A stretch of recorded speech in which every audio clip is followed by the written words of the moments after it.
Today, we are diving into one of the all-time great classics of world literature to tell the legendary origin story of an absolutely unforgettable hero. We're going to use the very first chapter of Journey to the West as our map to watch the birth and the beginning of the one and only handsome Monkey King, Sun Wukong. You know, the story doesn't start with a person or even a place. It starts with creation itself.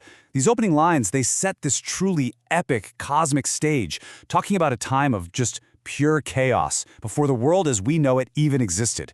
So right away, you know this isn't just a story about a monkey. It's a story that starts at the very beginning of everything. So from that big cosmic blur, the focus zooms right in on one very specific, very magical place here on Earth, the mountain of flowers and fruit. The book tells us this mountain is like an ancestral vein of the entire planet, a pillar holding up the heavens. Basically, a perfect paradise that's been around since the dawn of time. And right there, on its highest peak, something absolutely incredible is about to happen. Now, sitting on that peak was a stone. But this wasn't just any old rock. Its very dimensions were basically a map of the cosmos. Its height, that represented the 365 days of the year.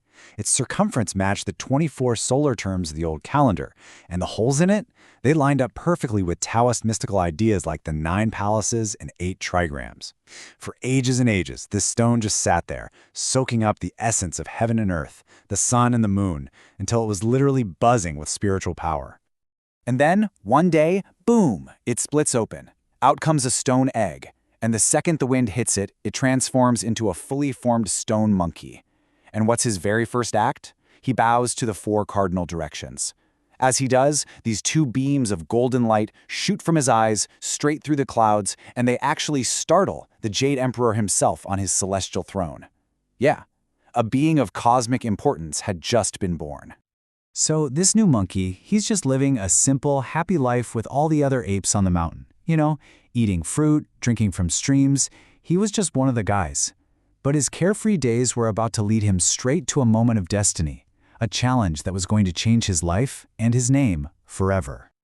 So picture this. It's a hot day, they're all playing by this huge waterfall, and the monkeys start wondering, hey, where does all this water even come from? So they throw out a challenge, a dare, really. But none of them were brave enough to actually do it. They needed a hero. And well, as it happens, one had just been born right there among them. Our stone monkey took the challenge without a second thought.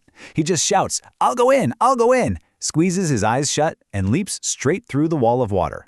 But he doesn't hit a rocky cliff. He finds himself on an iron bridge leading into a massive, perfectly furnished cave. It was like a hidden mansion.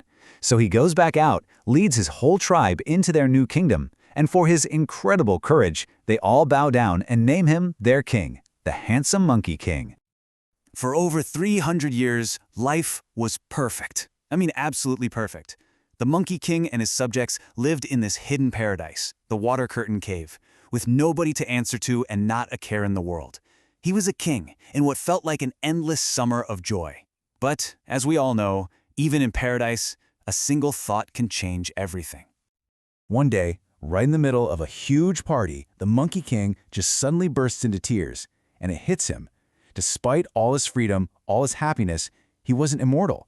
He was going to get old, his body would weaken, and one day, Yama, the king of hell, was going to send his demons to drag his soul away.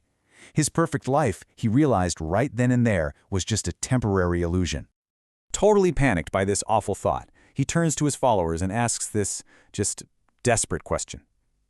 He was a king, totally free from any earthly rulers, but was there anyone, anywhere, who was free from the ultimate ruler, death itself? This question, this is the moment his innocence ends and his true quest really begins. And then an old gibbon steps forward with an answer that is going to define the Monkey King's entire future. He explains that, yes, there are 3 kinds of beings who have gone beyond the cycle of life and death: the Buddhas, the immortals, and the holy sages. They had achieved true immortality. They were no longer under Yama's control. And just like that, the Monkey King had a new, all-consuming purpose. He had to find them and learn their secrets.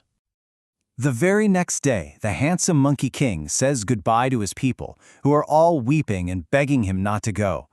He builds a simple little raft, pushes himself off from the shore of his island paradise and sets out completely alone across the vast ocean. He was determined to find a master who could teach him the way to live forever. But his journey was anything but quick or easy. For almost 10 years, he just wandered through the world of humans. He learned their languages, their customs, but he was so disappointed.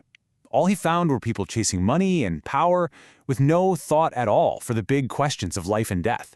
So, undeterred, he builds another raft and crosses yet another massive ocean to the western continent.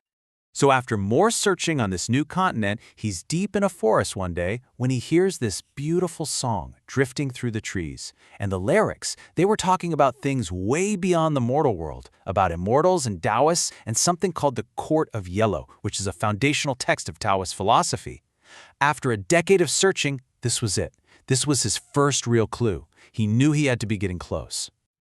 The song didn't lead him to an immortal, not directly anyway. It led him to a humble woodcutter. But this kind man explains that the song was actually taught to him by a real immortal who lived nearby, the patriarch Subodhi, in the cave of the slanting moon and 3 stars, on the mountain of mind and spirit. At long last, he had a destination.